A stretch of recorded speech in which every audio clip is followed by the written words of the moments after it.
Hello again. Michael J. Rigg personally welcoming you to another episode of Copperheart. I want to apologize, firstly, for the Steamrollers material that popped up in your feed last Tuesday. I was on the wrong Libsyn tab, and that episode was meant for the Steamrollers Adventure podcast. Sorry about that. I immediately replaced it with a promo for that show, but if you don't want all that steampunk in your dystopian sci-fi, feel free to delete it. Now, that wasn't a cheap advertising ploy. If you know Copperheart, you know Steamrollers exist because, well, they're both me. If you'd like to know more about me, both shows, the novels that led to the first show that led to this show, or if you'd like to adorn yourself with some fresh Copperheart swag, I normally don't talk like this, please visit www.riggstories.com. That's RIGG stories.com, and check out all the various links, but especially the link for this show, because you'll get to scroll down and see our cast and credits list. Please hunt them down and enjoy their other works. Well, don't hunt them down, but you can also find links for the artists in the show notes of each episode they appear in. I can't afford to pay them what they deserve, folks, so please follow them, become patrons of their other works, or at least tell them you love them in Copperheart or everything else they do. We're all giving this to you for free because we love what we do, and we want you to love it. So much love.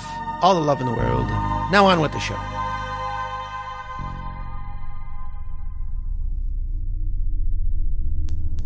This program contains mature language and situations. Please see our show notes for an advisory specific to this episode.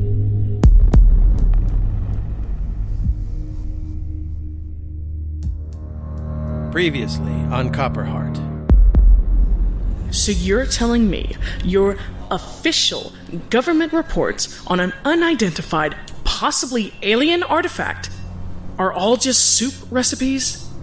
You've been faking official military reports to Major Baxter? Yes. But aren't you afraid he's going to have that military scientist of his check your work? Who? Kipling, do you... Car. Her name is Car. Well, is there anything I could do for you, or get for you to make you more comfortable? Yeah, actually there is. Name it. Anything. I want to see this Major Baxter. Who are you calling? Yeah, just a second. Yeah, Dr. Penbrook. Hey, is Dr. Cern still using your outer office? Is she there? No, I don't need to talk to her. Just don't let her leave? Yeah, don't let her leave. No, I'll explain when I get there. Yeah, okay, bye. Alright, come on, let's go. Where are we going? I need to find out from Cern what the nature of her calls have been. If people are losing huge blocks of memory about things that really should be the last thing to go for that person... We could all be screwed. I suggest you turn around right now, or I'll have to place you under arrest. On what fucking charge? Sergeant, what the hell is going on? I need to get in there. What if I was vomiting blood or cut my fingers off? Could we get in then? You look okay to me. Yeah, you got no business here anymore, so piss off. Both of you. O'Bannon, please. I need to get in there. No, ma'am. No entry. No exceptions. Sergeant, I need... Oh, fuck this. Come on. Chickens, no! And now the continuation of Copperheart.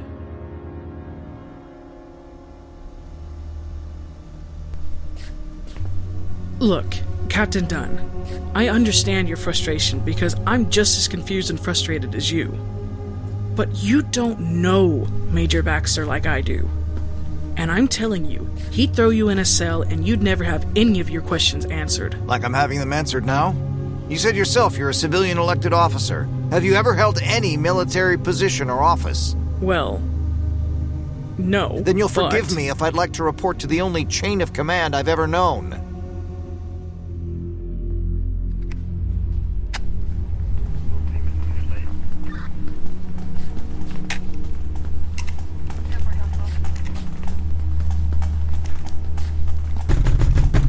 Rhoda, I suggest you open this door, or we'll blow it off its hinges. You have 3 seconds. Is that him? Yeah, that's him. 1. I suggest you open it, Director. I can't very well shield my face when he splinters that door. 2. All right, Baxter. I'm opening the door. Just don't do anything asinine. The man is in a wheelchair. door open. Don't you fucking move, Rhoda. Fuck! Is this our uninvited guest? Captain Arthur Mitchell Dunn, United States. As you were. And as for you, you're under arrest. You can't do that! Simcoe. Director Ellen Rhoda, you are under arrest under the precepts of Article 12, United States Military Code, pursuant to the United States Reconstruction Project, and are hereby taken into custody under the suspicion of treason. Oh, I wouldn't say suspicion. It's pretty fucking clear. You are to be held as a prisoner of war, all rights suspended, effective immediately, and this complex is now under martial law. No, wait. Hey, easy! Get her out of here. Move. Hey, easy! She's not resisting! Now, wait a minute, Major. The director was just... And you, my red friend, are to be held under arrest as well. Now, don't make me repeat everything Captain Simcoe just said.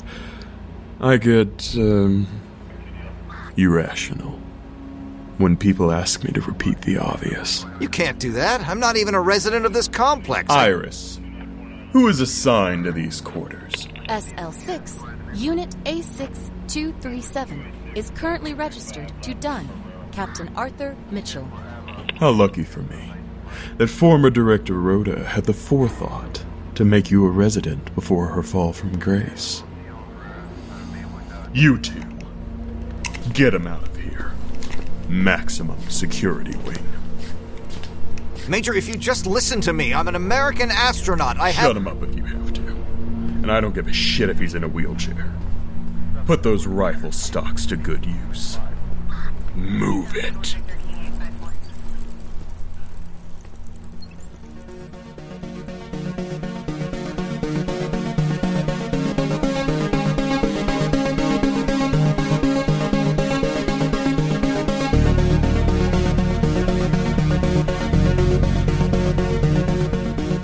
Copperheart, a Rigg Stories audio drama by Michael J. Rigg.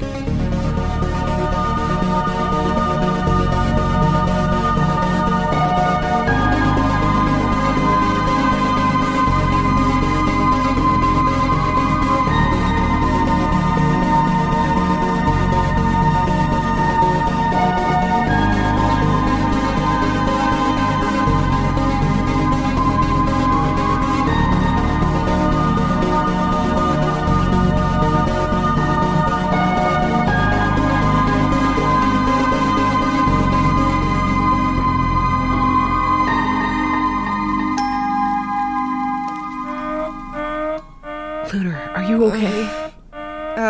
Yeah. The hell? They're only warning shots. Can you stand? Yeah. Are you okay, Dr. Albee?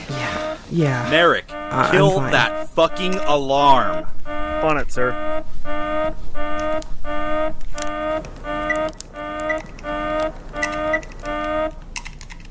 Dr. Albee, Chief Luder, I'm placing you both under arrest. The fuck you are.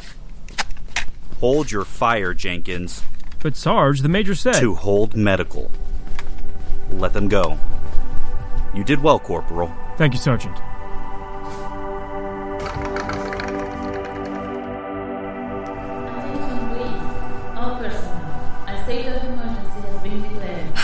This is fucking ridiculous. Luder, where are you going? The Iris mainframe. I'm going to rescue my friend. Luder, you have to think. If Baxter seized Iris, you don't think he'd have a guard posted at the mainframe? You heard the announcement. Baxter's gone off the deep end. He's declared a state of emergency. I don't give a shit. Joan, please, just think about this. They're all armed. We're not. Look, here. You can probably be sure O'Bannon won't shoot. But about some of those other trigger-happy assholes... just come with me.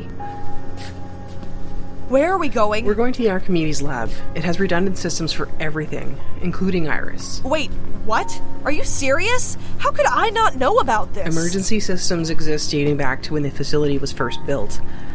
I just don't know how to access everything, but you do. Seriously, Albie? I'd known about this. I know almost everything about Iris. Keyword, almost. How do you know about it? I used to be married to Baxter, remember? Ew? Sorry. But same thing you told me back to you. If he knows about the Archimedes backups, wouldn't he post a guard there? The only military personnel cleared to that level are O'Bannon, Simcoe, Baxter, and Jenkins. If we just left O'Bannon and Jenkins, and assume Baxter's taking Simcoe with him to apprehend Rhoda or the alien, nobody should be there yet. I hope you're right. Yeah, me too. Let's hurry. Wait! What is it? I have to get Penarski. If there are bypasses to do, I'll need an extra pair of hands. No, there's no time. Everything's on lockdown. I'll meet you there. Go! Go! Stay away from the elevators or main routes. Oh, fuck.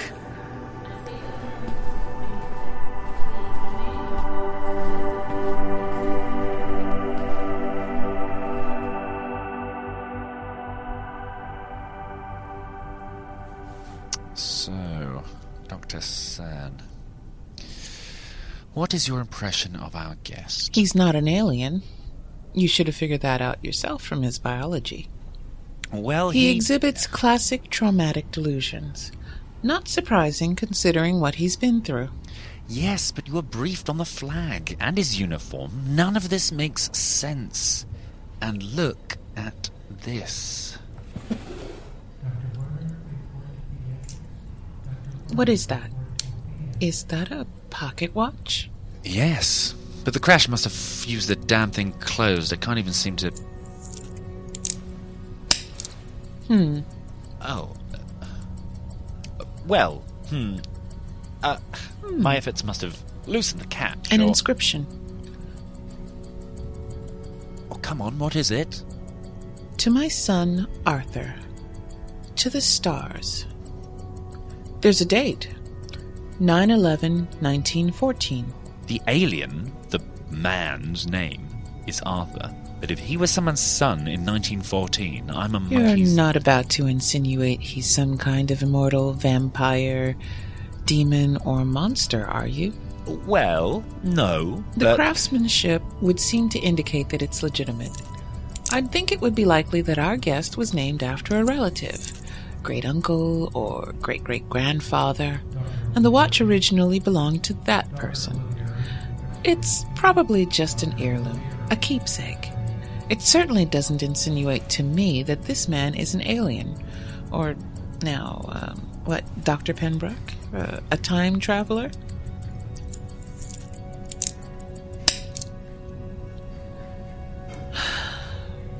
So, how are things in the psychology game, Dr. Cern? I don't consider my profession a game, Dr. Pembroke. The mind is a place of mystery and wonder. Being a psychologist is like walking into an abandoned town, surrounded by doors you're not sure you should open. That does actually sound a lot and like... And lately, it's been busy. A little too busy. How so? You haven't heard all the pages? Ever since the earthquake 3 days ago, my office door has been revolving. Any correlation? Doubtful. Geological phenomenon has had effects on animal life, and in rare cases humans. But this is beyond peculiar. Perhaps I can offer some assistance? Not likely, but I'll share with you my week. I'm curious of your views, though I believe I have things under control. I'm all ears, Dr. Cern. There have been a series of peculiarities. I've had old patients come to me with new issues, mostly involving hallucinations. Hallucinations? Yes, you heard correctly. Do you want to hear this, or don't you? Apologies, Dr. Cern. Go on. Please. Most of my patients, as you might guess, suffer from various forms of prolonged affective claustrophobic distress. Cabin fever. I gathered as much. However, lately, I've been seeing more and more peculiar signs of disassociation from life in general. I've had patients who've been married for years forget their spouse. I've had a man think he was being hunted by a bounty hunter. A bounty hunter here? I've had a man with a particular skill set brought to tears because he suddenly forgot how to do his job. And no, he wasn't trying to get out of work. According to his wife, he loves his work more than her. Deep-seated hallucinations, as I've said, but perhaps more than that. I'm frankly growing concerned because... Dare I ask? Children. I've had 3 sets of parents bring their children in. Now, these are good students, well-adjusted, all 3 of them born here. And they've spoken in great detail about a past outside of GL51. A past? But how is that even... It's not possible. I've put in some hours on the MRI in the North Wing. Their brain patterns all appear normal. They've passed every associative test I've given them. Astonishing. How do you account for...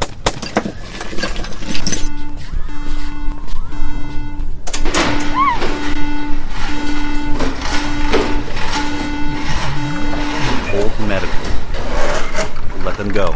What? You did well, Corporal. Thank you, Sergeant. What is the meaning of this? Back inside, Dr. Penbrook. Dr. Cern. Everything is under control. Under control? There were gunshots in the entranceway to a hospital. Calm down, Dr. Cern. Or Don't you tell me to calm down, you miserable excuse Dr. for it. Cern, please.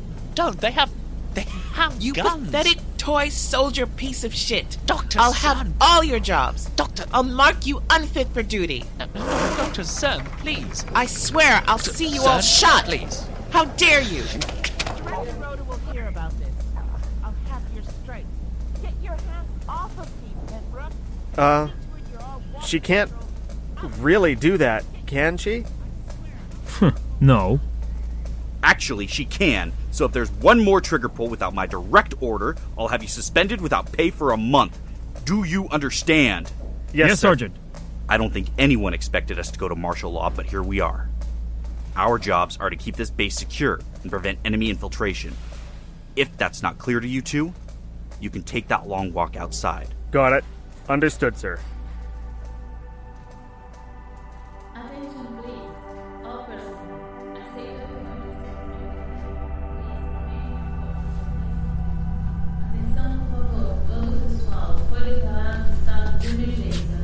Ah, Dr. Albee. You think you could kindly open this door for me? The Archimedes door, ma'am? Afraid I can't do that. It's technically under military control, and refusing the entrance will summarily get you shot as an enemy of the United States of America. We don't want that, do we? I don't know you. Maybe you're the enemy. Where are the guards that are supposed to be posted here? You had them sent away, remember? Lieutenant Simcoe is in charge down here now, if I read the memo correctly. Oh, right. It's Captain Simcoe now. I remember the memo. I still don't know who you are, and I'm not going Lieutenant Elizabeth Carr, United States Marine Corps, the assigned military science liaison for this facility.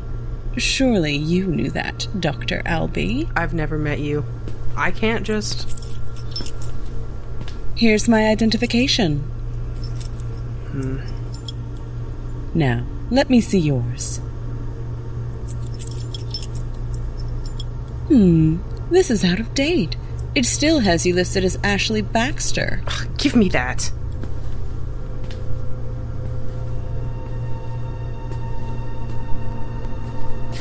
Open the door, please, Doctor. This is the last time I'll ask nicely. Or what, you'll shoot me? As I said, military control. Your options are simple. 1, defy me and be shot on sight. 2, open the door and join me inside for a peaceful discussion. 3, leave the area, but if you leave, be warned that we'll put a warrant out for you. And there's not many places to hide in an underground bunker, even one this size. Why are you here, Lieutenant? I mean, besides the whole military control thing. Let's just say I came for a nice warm bowl of your delicious chicken soup.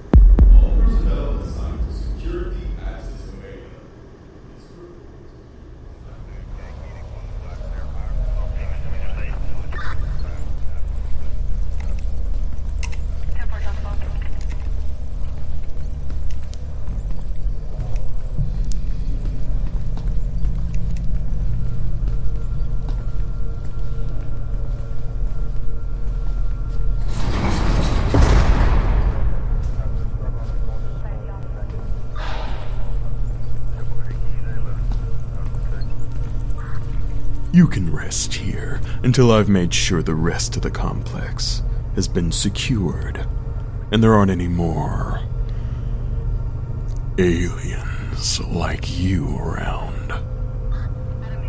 I would apologize for the blindfold, but I won't. You've already seen enough. Look, Major, I'll tell you everything you want to know, but I need to know how to establish contact with the Cape or Kennedy. Who are they? Your comrades? Excuse me? Were they traveling with you? This Cape and Kennedy? Cape Canaveral? The Kennedy Space Center? John F. Kennedy. President John F. Kennedy? Oh, of course. That Kennedy. And when did this President Kennedy serve our fair nation? Comrade Dunn. Oh, Major, look.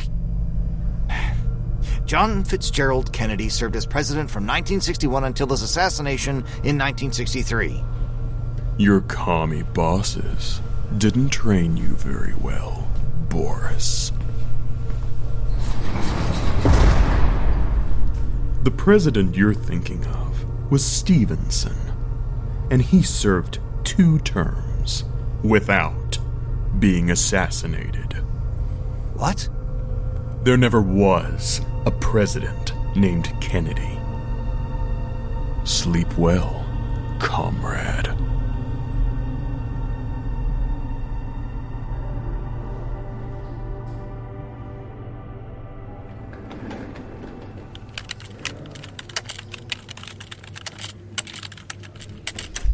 Dr. Carr, you weren't expected down here this evening. At all, you mean? Where is Dr. Gilbert Kipling? He's down there, ma'am, getting new measurements. Get him up here, will you? What are you planning to do here, Dr. Carr? Kipling, I'm taking over this project, effective immediately. What's wrong, Warren? Is there an issue with the monitor at number 6? Are the vibrations skewing with the numbers again? Warren? Talk to me. Is it about the hotspot at Sector... Hotspot? Now that is interesting, Dr. Kipling. I don't recall reading anything about hotspots or vibrations in any of the soup recipes you've been sending me. Ah, Dr. Carr. How delightful to have you paying a visit to us at the Hole of Mirrors. You can cut to the bullshit now, Gabe. Just drop whatever you think you're doing and get to the control room. Now. On my way, Dr. Carr. And what happens now? Well, as I said, I'm taking control of this facility. What happens to us?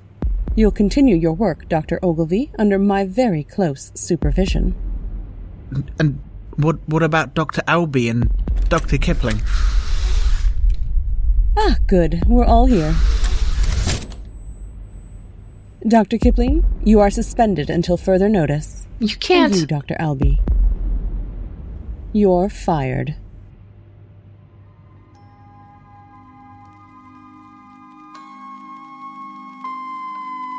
Alicia Atkins as Director Rhoda. Graham Rowett, Captain Arthur Dunn. Jared Worley as Major Baxter. Victoria Wan as Captain Simcoe. Sarah Ruth Thomas as Iris. Jen Avril as Dr. Albee. Haley C. McCarthy as Looter. Brian Penaloza as O'Bannon. Martin Savill as Private Merrick. Chris Magilton as Corporal Jenkins. Hedley Knights as Dr. Pembroke. Georgia Mackenzie as Dr. CERN. S.H. Cooper as Dr. Carr. Marina Sandoval as De Costa. Emil Haig as Communications Officer. Thank you for listening to Copperheart, a Rigg Stories audio drama. The show was written, produced, and directed by Michael J. Rigg. Please follow the show on Twitter at CopperheartPod. Find out more about the show and the cast at riggstories.com. The theme and music for the show was composed and performed by Astral Fogg with 2 G's. Please check him out on iTunes. Tune in next week to see if it's safe for Jack Sellers to return to his tower, then come back in 2 weeks to see how things are going with Baxter as the boss.